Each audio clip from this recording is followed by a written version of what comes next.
So namaste, welcome to Satsang.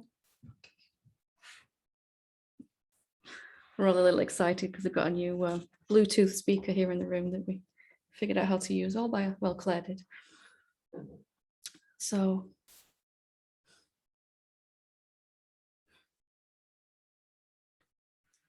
Satsang is, as always, for the direct realization and coming to live as the truth of our being. And just about the fastest way to do that I've found that really worked for me was to begin to, first of all, come to recognize what I really am. What am I actually first and foremost before this body arrived? What will I still be when this body has gone? And what am I right now, even while this body's here? Because if we clearly come to discern that fact, then anything that's going on in the body and mind, which is pretty much every problem we'll ever have, and most importantly, every spiritual problem we'll ever have, every problem to do with awakening is to do with the body and mind.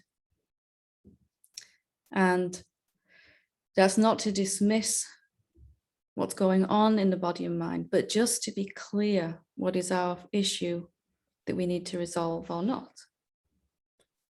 If we are, in fact, before the body arrives, we are here before the body arrives, and we can experientially prove that to ourselves,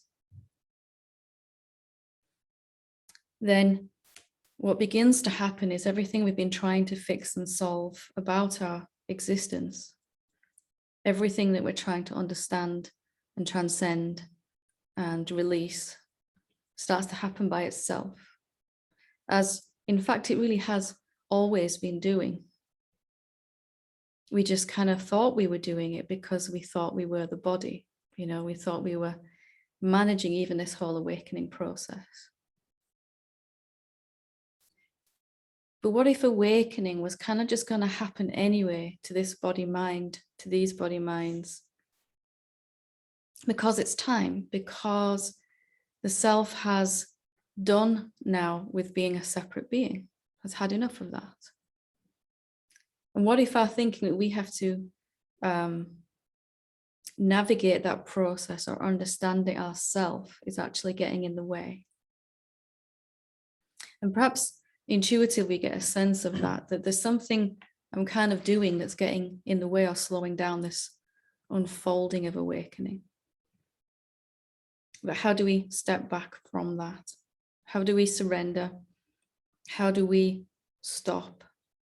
We had a beautiful sharing of an epiphany last Thursday, Satsang. Somebody said, I recognized that the belief was that I was the believer, and I'm paraphrasing, I'm the believer of thoughts, and therefore I have to undo that process. But what if even identification with the body, the sense that I am this body, that I feel I need to undo, the very root of all suffering, what if that could be clearly discerned to not even be our issue? You know, what if that is a problem we've taken on that isn't ours? And where would that leave us then? And when I really began to kind of think like this, I really kind of zoned in on the most simple way to kind of come out of suffering. I really wanted to find the simplest, fastest way, always looking for the shortcut. Do I have to sort through every belief I have and unidentify, unbelieve it? Or is my self-inquiry, my contemplation, my meditation showing me that I'm already beyond even that?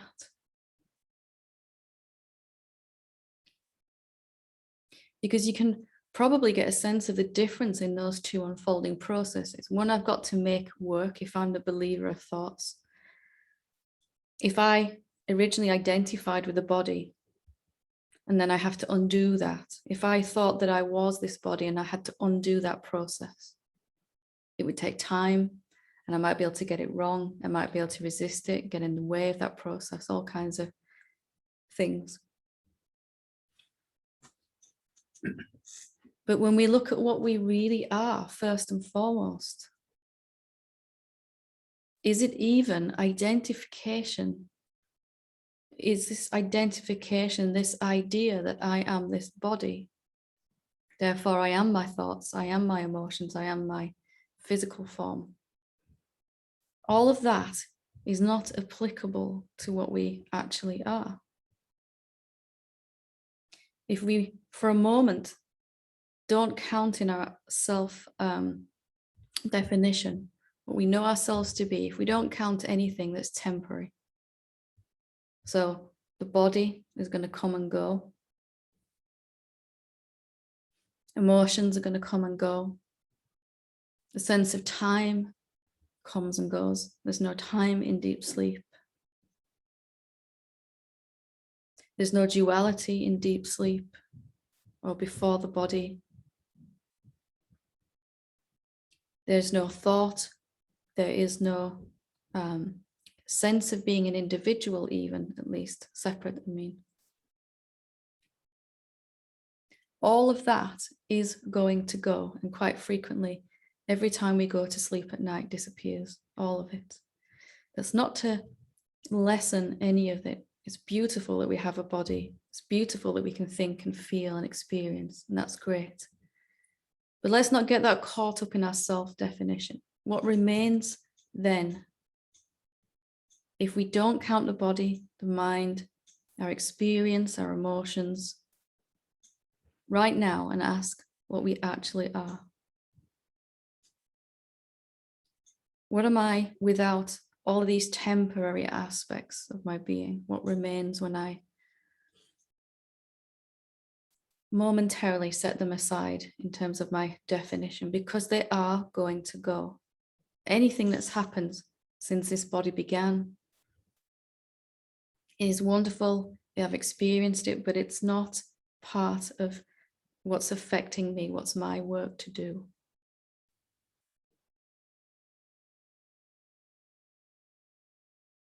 So is there anything remaining when we take all this away from our self-definition? If we look at what remains beyond the body, with the body goes the thought process, the emotions, the sense of experiencing, the sense of being a separate being.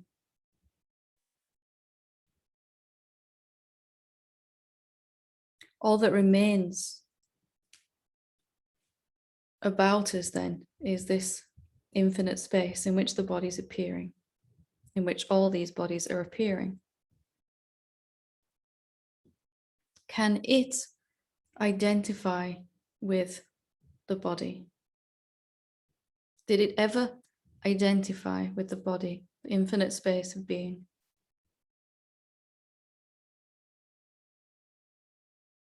This is a shortest, I know I said this last time, shortest shortcut. Same thing. Different ways of saying the same thing.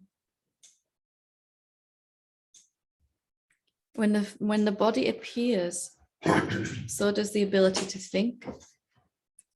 And perhaps the very first thought that we notice from the formlessness is the thought that I am this body, or this is me, this is me.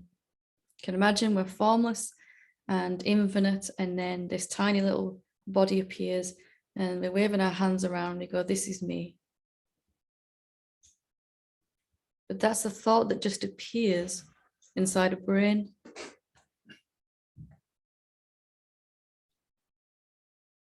And of course, many, many thoughts come afterwards, thousands and thousands and thousands. And the identification process deepens. I am my thoughts, I am my body, I am my emotions, I am my experiences, I am my relationships, I am my finances, I am my career, I am my pathway to awakening. And eventually even thoughts, I am the formlessness, I am not a thing, I am before time, I am before space. All of that. And all of that occurs in a thought. All of it.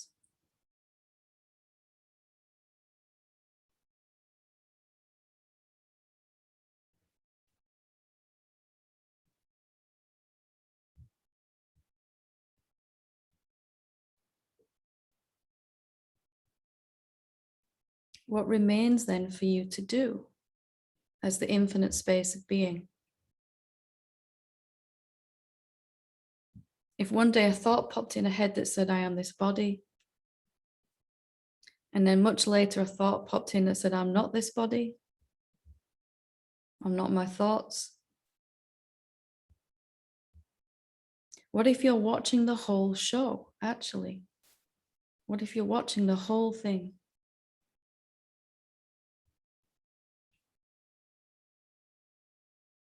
And a thought in our brain says, I have to let go of identification with the body. I have to unbelieve or disbelieve.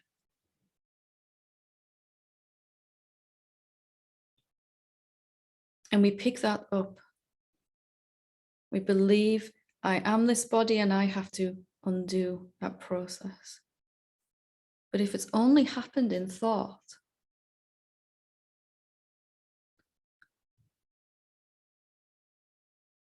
if it's only happened in thought, and nothing has actually ever occurred to your original formlessness, and nothing could occur to the original formlessness, it takes the form, the shape of a human being where it can think, thought forms, in an attempt to understand itself, to understand others, to understand the world, find its original source.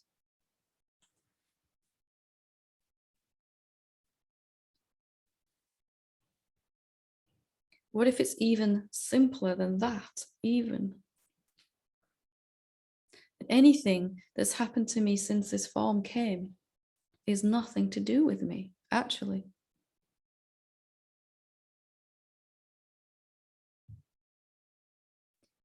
I'm not the believer of thoughts. Thought said that, actually. Is there an entity believing? When we search for it, can we find it? As someone who has to undo what's been done? Or is that someone simply a thought process? What if your whole mind or egoic sense of self or separate sense of self was simply one thought after another that you were watching pass by? What if you're already free right now?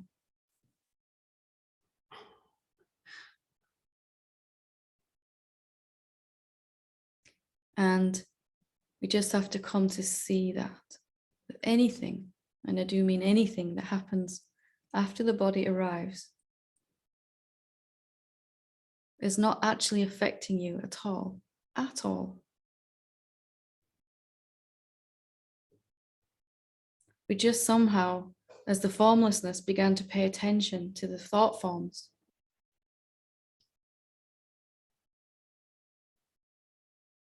and the thought forms became more enticing than our original nature. And we developed a taste for solving problems.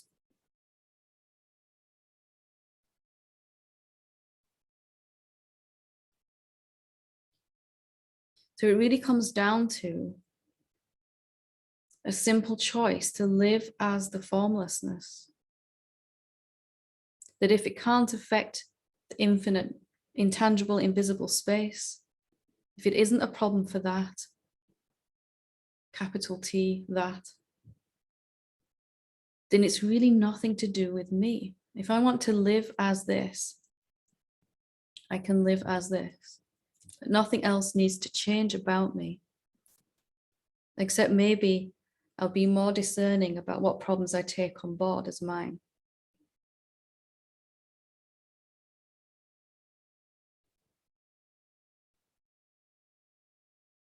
What if there is no more work to do? except maybe to see a few more times until you're as convinced as I am that none of these issues are actually yours.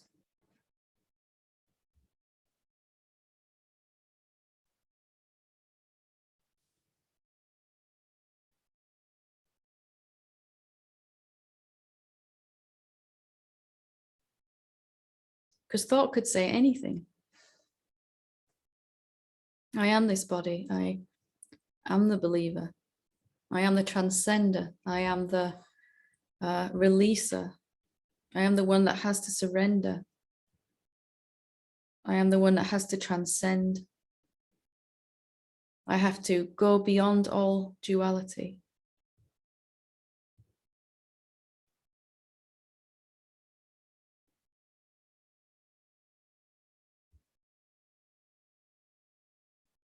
All of that seems real and true until you investigate. If you cannot have this problem that you're currently having spiritually without a body and mind, then it's not original to you. This is the highest and simplest surrender. I'm going to give back anything that is not to do with me. Yes, I can enjoy this body.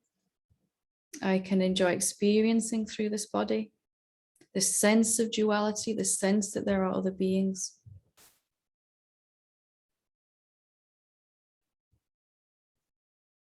I can enjoy my individuality, what makes this body-mind unique. But from that place where I recognize I am totally free already, that there isn't any work for me to do, except to be really certain that there isn't any work for me to do. And that if I'm still suffering at all, it's because I'm not certain of that fact. I keep going back to dreaming that I have something else to do before I'm free. It's a tempting illusion, isn't it? Very tempting. And we all subscribe to it for as long as we subscribe to it.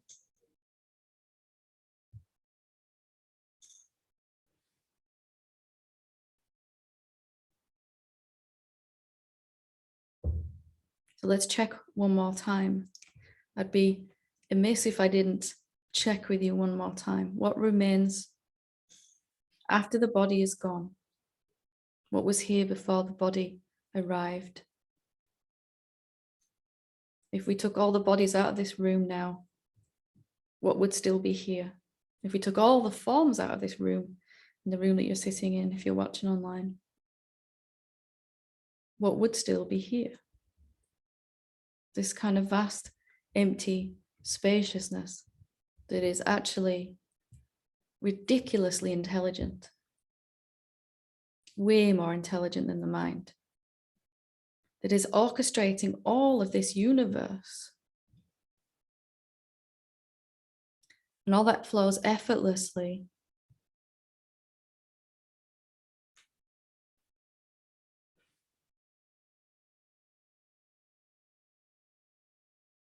And that infinite formlessness wanted to experience itself in some way, to understand itself, therefore took the shape of a human being. And then a sense of duality arose with the body, form and formless, the first initial duality. And then the identification process, which one am I? I am this body. And then I am my thoughts, I am my attitudes, I am my opinions, I am my points of view, I am my emotions, on and on it goes.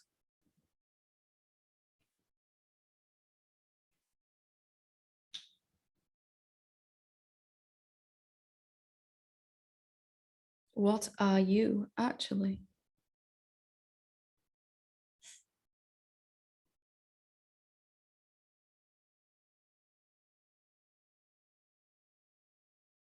Is this anything to do with you?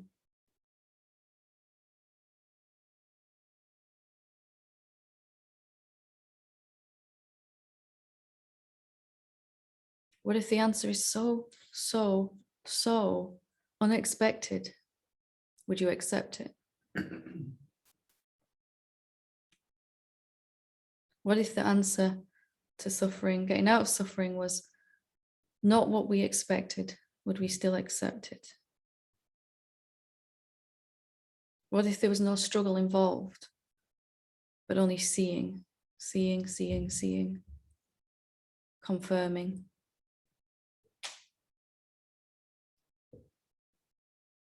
Would you choose that? Are you done trying to prove your worthiness in this epic battle to reach the self, to awaken? Have you had enough of that? And are you willing to accept, by experiencing, by confirming, anything that's going to go, anything that happens in thought is nothing to do with me?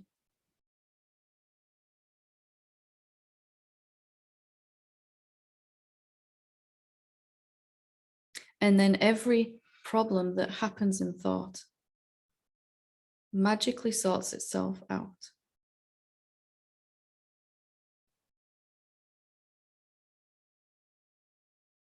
Everything that happens in your experience as a human being then begins to become more fulfilling, fruitful, productive, exciting.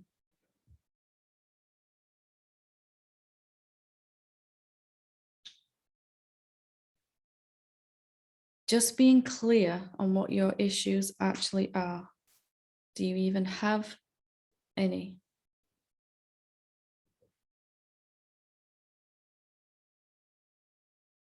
I keep listening to the mind. I have to transcend it. I have to stop paying attention to thoughts.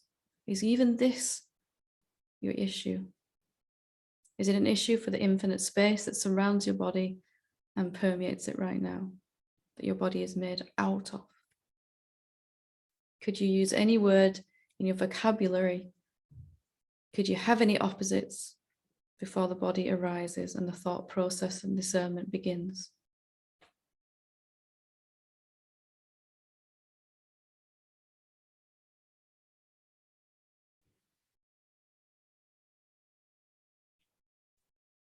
What issues remain in deep sleep?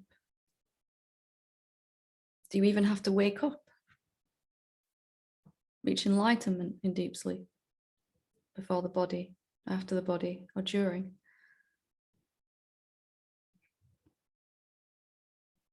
And I totally get the fact that something inside is screaming that this is too simple. It cannot be like this, actually.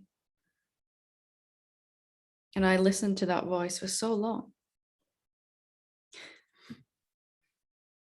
Who knows how many lifetimes. But when you're ready for simplicity, you're ready, you know. What if everything I'm trying to fix and do is actually nothing to do with me, really? And what if the fixing and healing and transcending and all of that happens much easier when I just get out of the way by seeing clearly? It's not my issue. I never hit the subscribe button to mind, and I certainly don't have to unsubscribe. How would that affect your life if you really got that?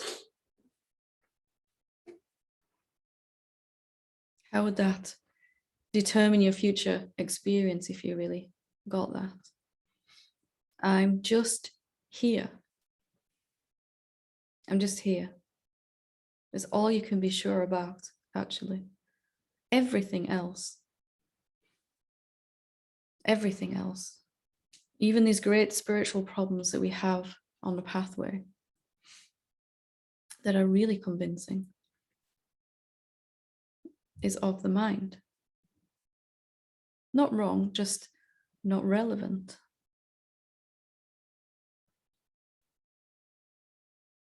You're here, and there's a body here, and you're experiencing through the senses. some point you'll stop experiencing through the senses and you'll still be here.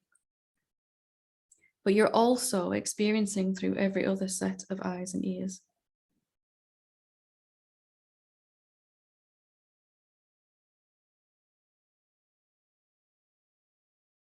And you're also experiencing through every set of eyes and ears.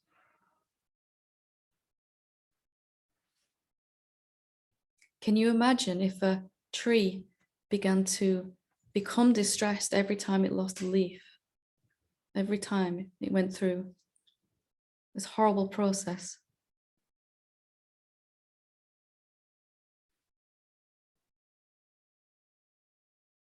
Because it thought it was the leaf.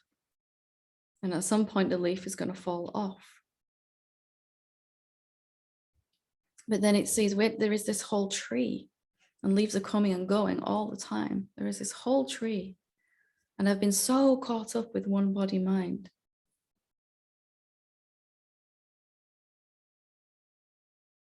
Everything that's happening to it. But if you are the infinite space in which all these forms are coming and going, including the set of ears that you're listening to this through, and the eyes that you're looking at this with,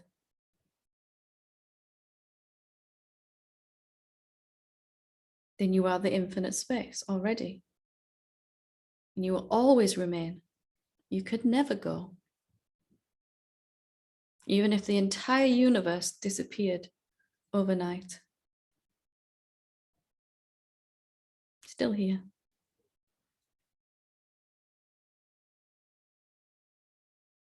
So when you're ready, there's something so extraordinarily exciting about that kind of simplicity.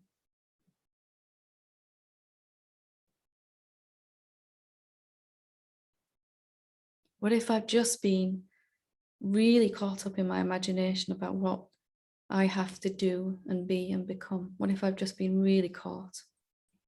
But it was imagination.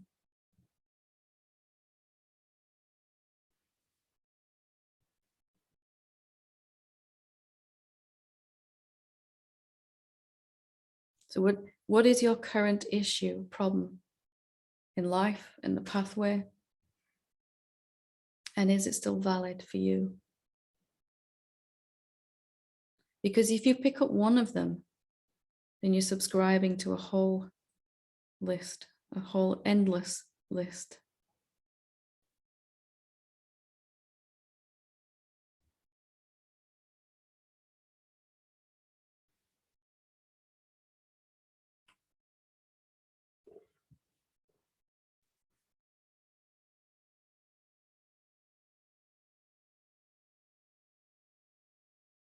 So my job is to kind of be shocking enough to kind of point out something that maybe we didn't want to see, even though we thought we did.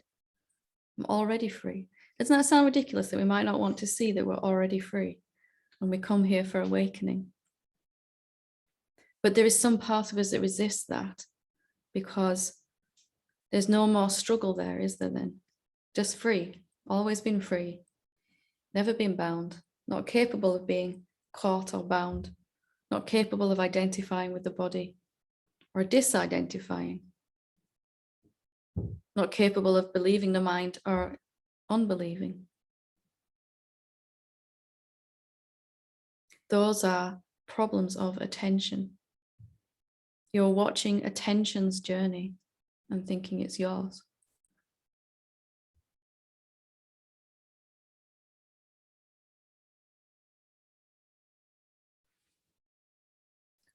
I sometimes get the urge to just kind of lock the doors and, kind of go at it for 10 hours and see.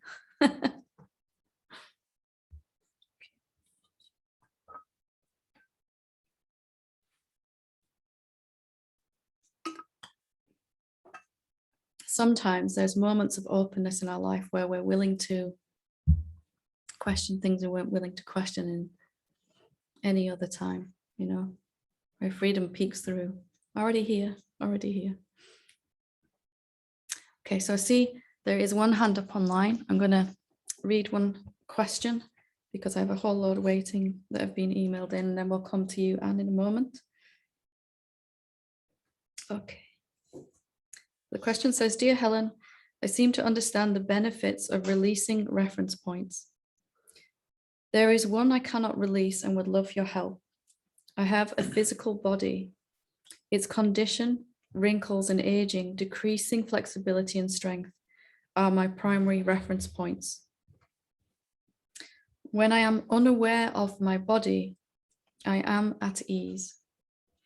Getting rid of this body is something I contemplate when the circumstances of life feel untenable or unlivable. I experience having a body as a burden. I'm 71, but never wanted to live to this age. Help. Thank you. So, experience having, where I've lost my place now. I experience having this body as a burden. Okay. So when you're unaware of the body, such as in deep sleep, deep meditation, any of those moments, there's no burden. And then suddenly we come back to reality, and there's a body that's aging and it's decreasing in its flexibility and all of that. And it feels like a burden. I don't want to keep it. So it seems like here that the problem is the body. It seems like when I'm unaware of it, I'm fine. When I'm aware of it, I'm really not fine. But what if the problem isn't even, is before this, as I was just saying? Is it the body that's troubling you? Because if you stay with that idea, then this body will eventually go and you'll get another one and you'll have to still transcend this idea. What if the issue is before even that?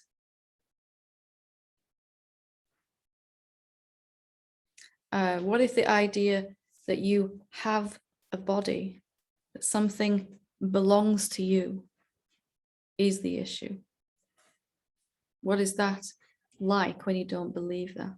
There is a body, that you've taken the shape of a body. There's lots of bodies. That much is clear. But what if it's the idea that you have a body, which is actually the root of suffering here? Can you, as the infinite formlessness, as we were looking at before, can you have a body? Does it have anything? Does anything belong to the infinite space? Since I have a body means it's something you have to deal with. This is my body, and I've got to look after it, and at some point it's going to go, and it's just more of a pain than it is a, that sense of a burden you were talking about. So is it true you have a body, actually? And I know that sounds utterly, utterly crazy when you can look down and say, well, here it is, But do you have a body? Again, if we go back to what you really are, what if it just one day appeared in front of you, this body, and one day it will disappear? Does it belong to you? Is it anything to do with you? Is it more like a movie that's just happening in front of you that you're watching?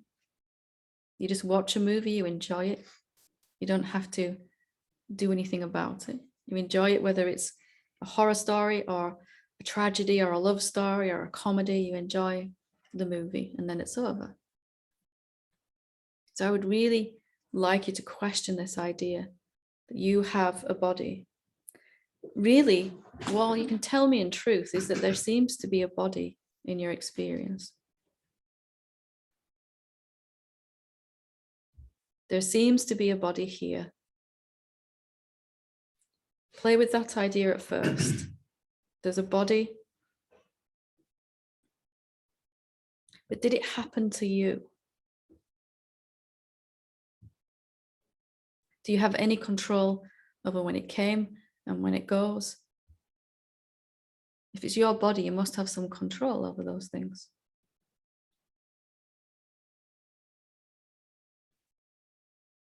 I get that feeling. I understand the thing you're saying, but what if the issue isn't the body at all? It's how you think about it, the ideas that we subscribe to, that we really don't question until perhaps much later. This is my body. I have this body. I know I'm not the body, but it's still here. These are very popular ideas that remain for quite some time until we recognize otherwise. Really, all you can say is that you are the infinite space of being. You can prove that in your experience, and that a body is here. That's all you can really tell me with clarity. Okay, so we have 2 hands up online. Are there any questions in the room? Yep, I'll take these 2 online and I'll come to you after. Yeah. So Anne, when you're ready. Hi, Helen. Hi, how are you doing? Good to see you. I'm good this morning. I just wanted to thank you for our interaction the other day. I don't know if you've read, I sent you an email to thank you. And yeah, I was quite surprised at the question that you gave me and what that did. In fact, I was overwhelmed, and that's why I feel so grateful, because about a year ago, I had this sort of, I don't know, awakening where everything seemed to fall away. It was so profound. And for the first time in my life, I had that uncaused happiness, you know, and freedom. And that is still the case. And however, over the past, let's say 6 months, I have long-term fibromyalgia, chronic fatigue, and it's in the last 6 months the flare-ups have been getting unbearable, and I knew that there was something deeper, but I couldn't seem to work it out. And it was only in the last recently that I started seeing your teachings, and something just resonated with you completely. And although self-inquiry wasn't particularly my route in, I mean, I'd done all the Muji thing and things like that quite early on, but then I'd gone on to other speakers. And so I was quite skeptical. But what I've realised since, and really the question has just opened me up again. Just remind me what question it was. I remember having the conversation with you, obviously, but yeah, it was what is this illness trying to show me? Okay. Yeah, and it was really just, the question was irrelevant in a way. It was just the openingness of it, the willingness to be open in that area. Yeah, because it's that area that keeps trying to show itself to me, and there's been such a block, and that's been undermining this newfound freedom that I'd found. Because, you know, it's like, well, if you're awake, how can this keep happening to you? And why does it seem like a nightmare when it does? Why am I plunged into this hellish, you know, thing? And it isn't just the pain of the illness, as I say, there was something beneath it. Anyway, so and what I realised is I probably have been doing self-inquiry, but stopped about a year ago when this shift happened, because about 6 years ago, I did CBT, and in that the therapist taught me how to question my core beliefs and write them all down and get them out, and then question them and undermine them. And again, that was an incredible opening for me. And in a way, it was the same as self-inquiry, and I'd used that right until about a year ago when everything dropped away. You know, whenever anything came up, I'd write all my negative thoughts and feelings down, and then I'd challenge them and say, is this true? Is this so? I'd been doing self-inquiry without knowing it really through what's called CBT. And yeah, so that all aside, you mentioned in your illness about it being about independence and needing people. And I think that's one of the issues here. That's because things have immediately been shown to me, clues to look what I need to look at. So, you know, I've been experimenting with, are there other people? Because it was seen, and it is seen quite clearly, that there aren't, and there's no one here. But when there's bouts, it is about, you know, that and I don't feel independent in those bouts. I feel I need people. And any other time it's not there, it just doesn't appear. I'm so incredibly happy being alone. For the first time in my life, I'm happy with that. It's just incredible, you know. I can't tell you the pain and the suffering that dropped away. But obviously, and it's hard, but this will be really tested when I go into one of the flare-ups properly. But that being said, the question, and it's really just asking you around other people.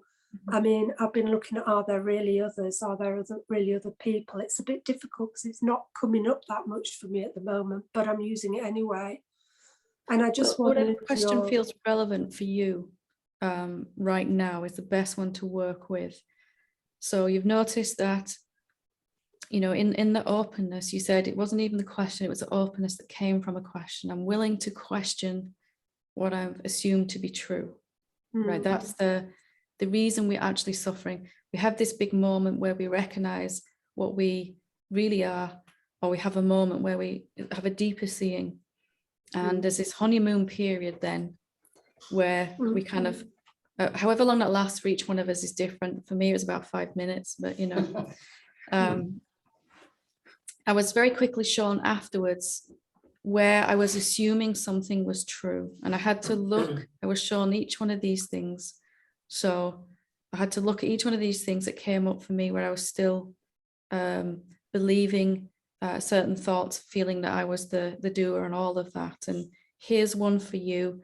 It's developed since you're seeing this condition with the body. So any thought I believe and really won't question is diminishing the life force through the body, as we were saying on Thursday. So that looks like illness. It looks like disease. It looks like lack of well-being. It's really just not enough life force being allowed to flow. So as we question these ideas, or even the openness of what is this trying to show me? My body is telling me there's something and I haven't seen it yet, or else my body wouldn't have to tell me, or my finances wouldn't have to tell me, or my relationship wouldn't have to tell me. And as soon as you have that openness, then things begin to shift, and you see the core issue is deeper than that, maybe similar to as it was for me. I don't like asking others for help. I don't like, or I didn't like at least, having to lean on other beings when I couldn't do things for myself. And that really brought me to question about others. You know, so now if something happened to this body, I could let other bodies come to help, and I have often let other bodies come to help, but they're all myself, you see. So whatever help is needed is going to come, it just happens. It's just life's going to orchestrate itself that way, but it won't feel that I am imposing on others or having to accept help from others. It will feel like an expression of love deepening, you know, just as you would help some other person, some other body that needed help, also they'll come to help you. So if you can see the persistence of this idea that there are other beings, that we haven't been willing to question this until we are, then you can begin to really work with that idea. So you don't even have to wait for a flare up. You can say, well, what would I resist when this happens? When I'm really in a lot of pain and I really need some help, I would be resisting picking up the phone or texting someone and asking for help, because I don't want to be dependent on others. you know, that kind of thing. So the core idea is right there. You don't even have to wait until you're tested to apply it. You can dive into it now. What is it that I resist so much about asking for help anyway? You know, because it's a very common thing, isn't it? We want to be independent and all of that, you know. So have a look at it now, over, you know, before you're really tested, and then the life force won't be so impeded when the flare-up happens. It won't last as long. It won't be so intense, and it'll begin to reverse around, as you see, because these ideas come up now because they're no longer compatible with what you've seen yourself to be. The idea of you and other is just so alien to you now. But some part, the outskirts of your being is still believing in it at certain times, you know. Can I just say, I think it's the kind of argument that goes on. It doesn't really appear like an argument, I'm just describing it like that, but that it's clearly seen that there's no one here and there's no others. Yeah. But when I'm ill, I appear to need others. So that is the dilemma of the two. It's even, like, and even before this, that's why it's undermining it. Even simpler than this is maybe you don't like the sense of need now because it's so foreign to you. Yes, that I don't sounds... like needing. I don't like no needing something. Right? Can you sense that? Because it's not true for you. You need anything as you, as the self, as the infinite formlessness. So as you begin to transcend this idea, then you're going to have less situations appear in your life where you do need something or someone. Yeah, that's why it's such a shock when I do. It's like, oh, you know, like, yeah. So is it true? Because it's ultimately known that there's no need, but what do you do when the body? You stay with the question, because even though you've seen what you really are, that you don't need anything, your egoic sense of self is still caught up in that idea. A lot of energy is caught up in that idea.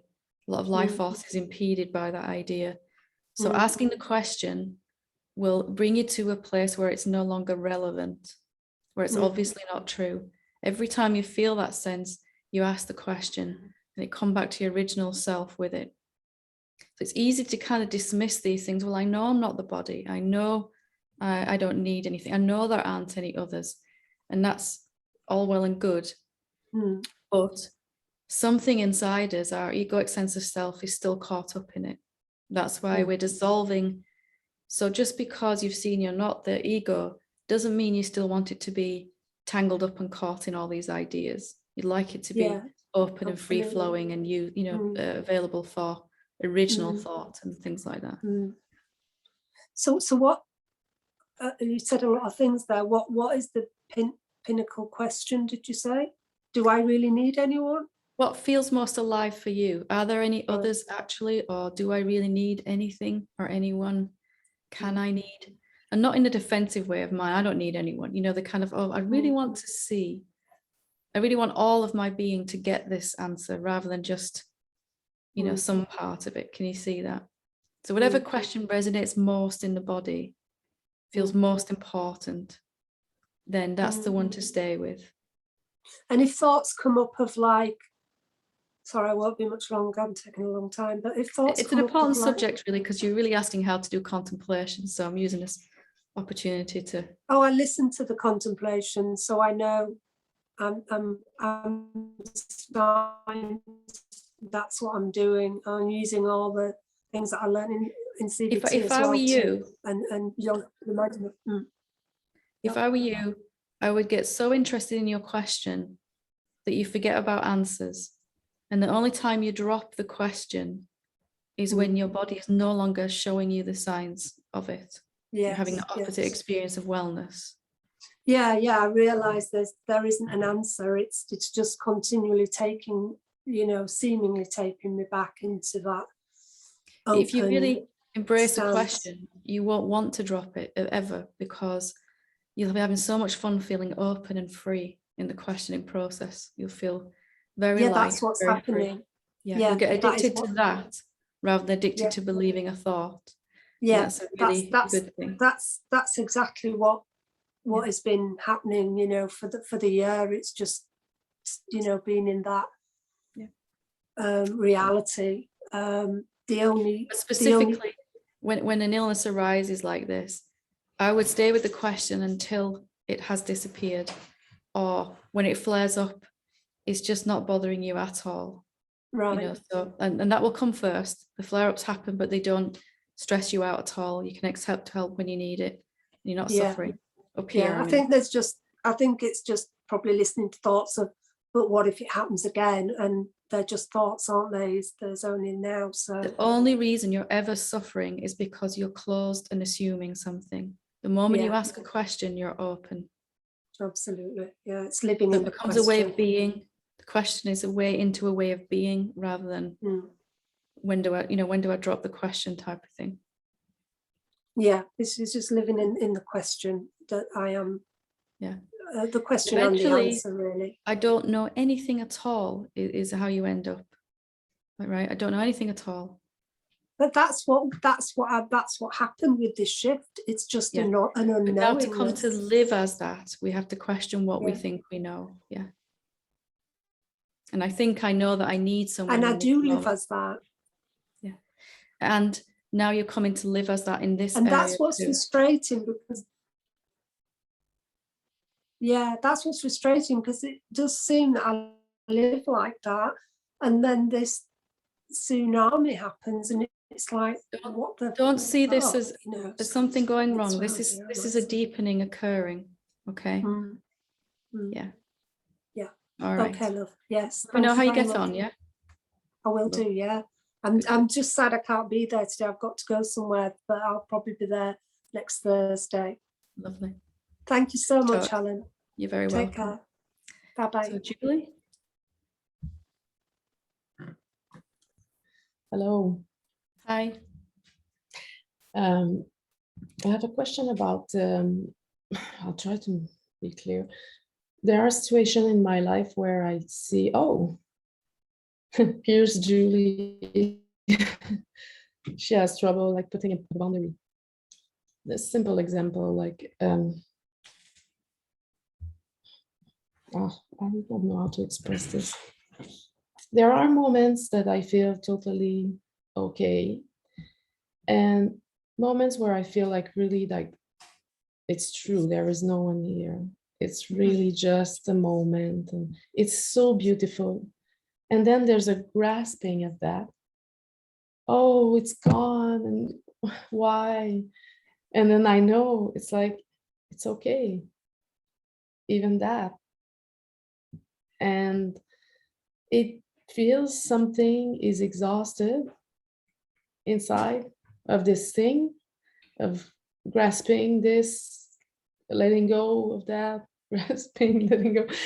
And then it also feels there are some real things that need to be addressed for the person. For example, I told about my relationship with my partner. The more present I am, the more he goes into like, he plays at video games, I forgot hours. And at some point I feel there's a need to respect my need. So it's not like letting go of boundary as well, like calmly saying, I need for us to spend time together. I don't think I can live with someone who's in a video game all day long, because I know I'm worthy of more than that, like inside. Yeah. So there's this knowing and not knowing. You see that in the moments where there seems to be a problem for you to solve, or an issue to deal with, can you see that that is when you kind of have gone into some separation, where you suddenly have to choose what your partner wants or what you want? Yeah. So we have these moments where we're just, it's obvious that there is only this moment, as you said, and then there seems to be two entities, two separate beings that we have to choose. are, do I want what I want or what they want? Can you see that sense arises where there's suddenly, Yes. when I'm just noticing this moment, there's just this moment and it's fine. Yeah. Yeah. So maybe it's not even, and your mind is going to hate what I'm going to say now, but maybe it's not even the computer games and your partner that is the challenge here. Of course, you deserve what you deserve, but maybe it's the sense, what you really don't like is the sense of two. In those moments, we go back to two. Yeah. Yeah, but at the same time, what happened like this weekend, we spoke about it, and then it felt better, like, okay, like we had more time cooking, and like there was a real need to say something, because I was unable to just be in there, Of course, I'm not afraid that suggesting, it would last forever. and I'm not suggesting that you shouldn't say something about it, okay? But Yeah. let whatever you say or do or whatever comes out of it come out of the non-duality of just noticing this moment. And then, because if I speak to someone about an issue I'm having with them from a place of believing there's a me and them, Yes. firstly, I'm hurts. diminishing my own ability to get my point across, because I'm imagining that I'm a separate being again. And they're not going to be able to hear me anyway, fully, because I'm projecting onto them that they're a separate being. So I've diminished them in a way too. Yeah. So as I stay in my wholeness, my undividedness, and the words that come out about the same issue from there, or the actions that are taken from there, are going to be so very different. Might be the same things. I might say the same words to that person, but the outcome is going to be extraordinarily different. So the core issue is no longer there. So what would I say from my undivided place about this? Mine says, yeah, but you're not going to solve this problem. You're going to have to just put up with this. You wouldn't say anything at all to him about it if you were just noticing this moment. But you might be very surprised as to what you actually do and say from that place. I've been able to stand up for myself, to heal relationships, to put myself and the other being equally, rather than having to pick one or the other, from that place of duality. So a way of seeing it is, because I feel when that sense arises that there's some, so you come out of your meditation where it's just being clear that there is nobody else, there's only you, there's only this moment. And then you're in the kitchen and you want to cook a meal and he's playing his game. You immediately feel, but that is really the division into two. Yeah. So you can question in that moment, is there really two? Is there really two of us in this house? And then the words that come out of you will be able to be, everything will change about that experience. And nothing can change permanently about your experience while you're still insisting there's two beings. So whenever you feel that sense of suffering, but now, it felt like when we spoke, I didn't feel as two, the conversation and because I know we're all the same. I see that it's just, I'm not there to say me, but the being suffering, and not suffering, having fun in this game. but can you But see, then sometimes, can you see that if there is something you want and it's different to what he wants, there must be a sense of two beings? okay. Can you see that? Yeah. It's Mine hard. says, mine says I'm not going to get what I want if I let go of the duality here, two beings. But actually the opposite is true. Only when I let go the sense of two. What is it we both want? What wants to come out of this together? The one being. What does the one being want to experience as these two bodies in this situation? What's the highest thing that can come out of it? It isn't a win-lose, one of us wins, one of us Well, I'd loses. say the word that's come out is intimacy. Mhm. Yeah. And Just noticing, not judging, but just noticing there is a sense of two here. There's a sense of two beings, yeah, inside me. Let me reset back to my original state and then address it from there.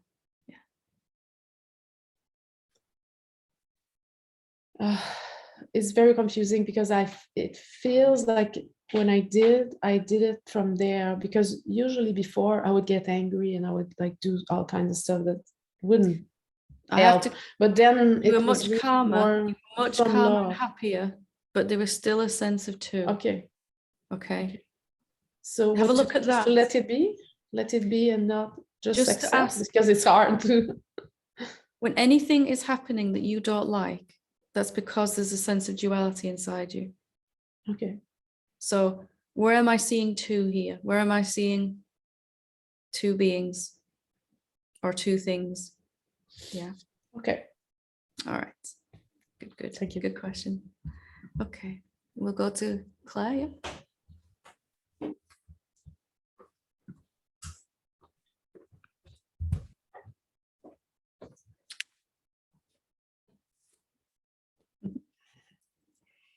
I had a difficult situation yesterday. Just gonna put them over there. And I dealt with it, and there was a lot going on, but then I felt very alone and separate in the situation. Yeah. And there was that sense of separateness. And then I asked the question, is that really true? And I could see quite quickly that it wasn't true. And then I reached out and asked for help. Yeah. And there was a lot of fear and a lot of anxiety, but I could feel them, but not suffer from them. Wasn't the contraction around them. And the situation is still ongoing. But I'm able to feel worthy of the love and the support that's being offered to me from beings that Yeah. I don't even actually know. So it was just more of a sharing and a say that. So something horrible happened, and it brought up all these emotions, and a situation where you would have normally believed those, really identified with those, and it just didn't happen. They were just there. Yeah. Those feelings, which is great. And so because you didn't identify with them, you were able to make some higher actions out of that, to ask for help and support in that process. Yeah. Which I know has been a challenge for you in the past. So it's wonderful that can you see you would have handled that very differently before. Yeah. And when I felt alone and separate, it didn't last that for as long. And perhaps most importantly, what I'd really like to, well, obviously all of it's important, but your first thought about the situation was that you were suffering because you were seeing separation. And you immediately went to question and resolve that inside yourself.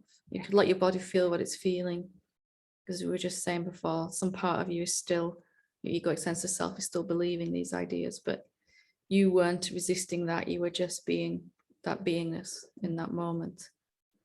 So that's always, I always get excited when someone's first response is to question the separation, rather than to, I mean, yes, you physically do whatever you do in that moment, you know, whatever your body does and says, it does. So when your first response is to question that there's a sense of separation here that mustn't be true, let me sort that out first, because I don't want to feel how I'm feeling in that. I don't want to feel divided. Whatever I have to do next is going to be easier from that place, isn't it? Yeah. That's good. You probably notice that your default setting is coming to question the separation more and more. And life is just showing you areas where that needs to be applied, isn't it? In this relationship, or with that person, or this thing that happens. Yeah. Would have preferred it not to be in that situation, but it did come and I dealt with it. Yeah, and things may happen that we didn't expect or like in that situation, but they are always an opportunity to deepen your awakening, to see clearer. And then that helps everyone involved, doesn't it? Absolutely everyone involved, even if they're not aware of what the path is or anything. Wonderful. Thank you for sharing that. Thank you. Lovely. Okay, so we will leave it there for today. Unless there are any more questions in the room. Yeah, just one quick one then. Quick one. Yeah.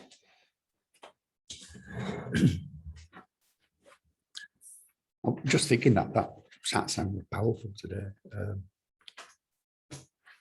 Don't think it just me, but very, very clear in it. So I could sense it more than out. Good. It almost makes me feel what I've been doing this week is redundant in a sense, because it was just so clear there. But Maybe what you've done this week helped you to really get what I've been saying today in a deeper way. hopefully, Never redundant, is it? no, but it's We're just a word I've becoming ever used. more direct in our. Yeah. Yeah. So we're looking into what did I say last week? I've seen stuff, but I haven't looked, I haven't sort of felt it like. We were talking about maybe it needs to go a little deeper Yeah, if we're still suffering. Yeah. yeah. Or But I looked questioning. at the first I remember, I've arrived, here I am, and I was full of rage and I was smashing stuff up. And I was hiding stuff in case I got caught, and the fear and the alone. It were all in there, the rage and I thought, for a 3-year-old, that's horrible. It's awful. That poor boy. I mean, I still feel, and the funny thing was, I was looking at me as a child, but the feelings were sort of the same. I could feel that. So it's just, I can feel what he's feeling. Yeah. So it's still here. That's what we're getting at last week, wasn't it? That feeling So is still whatever here. we've brought into this lifetime to recognize this isn't original to me, as we were saying at the start, then it's going to be playing right now, Exactly. unless same, we've yeah. seen it already. Yeah. It'll be in a more sophisticated way as an adult, but a subtler way maybe, or maybe not so subtle, but it'll be the same things, won't it? That's what I thought. I know what's going on with me, and I think, well, that poor sod, really, you know what I mean? Going through that on his own, no one to turn to. Yeah. It brings up that neediness in people, in me. You can see where it's coming from now. I've always so clung and wanting that love because we're not there for me. And finally transcending those ideas, deeper and deeper, that you are, as you, even as that 3-year-old going through that thing, you were whole, you were already free. It's just the idea that you weren't, Of course it seemed very real, of course it did, that's catches us all, doesn't it, the illusion. Yeah. But if it's not true that I'm caught now, it's never been true, ever. Yeah, but it does. The thing is, I do feel that I've got now at the time that this is what I'm trying to turn around or see through, transcend, whatever. What does the silence have to fix? Silence has nothing to fix. But You just but it needs to. Somewhere in the body thinks it needs fixing. So something has to be seen through. and is that your job? So silence has nothing to do to fix. And you said, yeah. And then you said that something in the body is showing me that something needs to get that deeper. Right? Mm-hmm. And then we go into the assumption that I have to do something about that.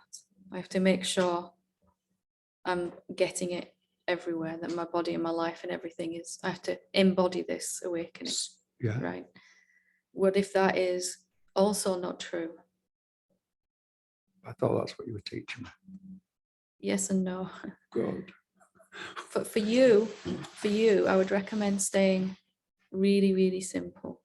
And I don't mean that as an insult. No, it's okay. It's just that simplicity, it's going to keep, our mind is going to keep looking for an issue to get away from the simplicity. Do you need, as the silence, to even sort this yes, you want to embody this awakening. I get that. So that you're constantly living in peace, love, and joy. Right. I understand that. And of course you want that.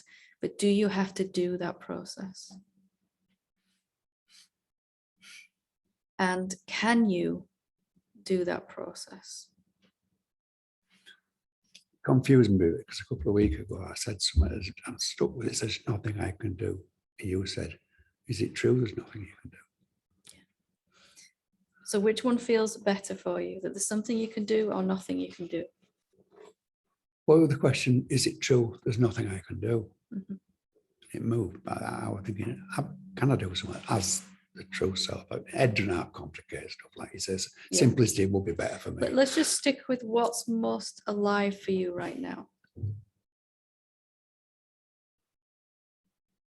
What feels, from today's satsang, or for whatever's been going on with you recently, what feels the most important thing that you've picked up or heard or had, you know, sort of had an epiphany about?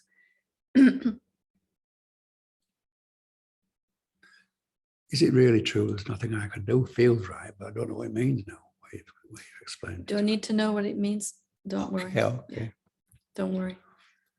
It doesn't, quite often the instruction coming from a teacher will sound completely contradictory. Okay. Well, last week you're telling me there's nothing I Yeah. can do. This week you're telling me this, I can do everything. I'm in control of the process. Which one is it? You know. Yeah. So recognizing that there may be a place where both of those make sense. I don't need to figure that out. I'll just stick with what seems important to me right now and ride that as far as I can ride it. Okay. So is it true there's nothing I can do? Either question, or is it true there's something I can do? Either one will take you to the same place. Yeah, but I think what I picked up when I started to ask, is it true there's nothing I can do? And then I think, well, maybe you can't. So I started writing. But that maybe just my head thinking I'll start writing Wednesday. Well, I don't know. Just Sometimes. whatever happens, Oh, yeah. even if you start levitating spontaneously That's in your right. front room, I forgot about stay this. with the question. Right? But whatever happens, good, bad, or whatever, with the question, I would get so much more excited about the question, remembering the question. Okay. And that will drill through the layers of resistance that come from the mind in that. Okay. Lovely. Thank you. Okay, thank you. Namaste, thank you.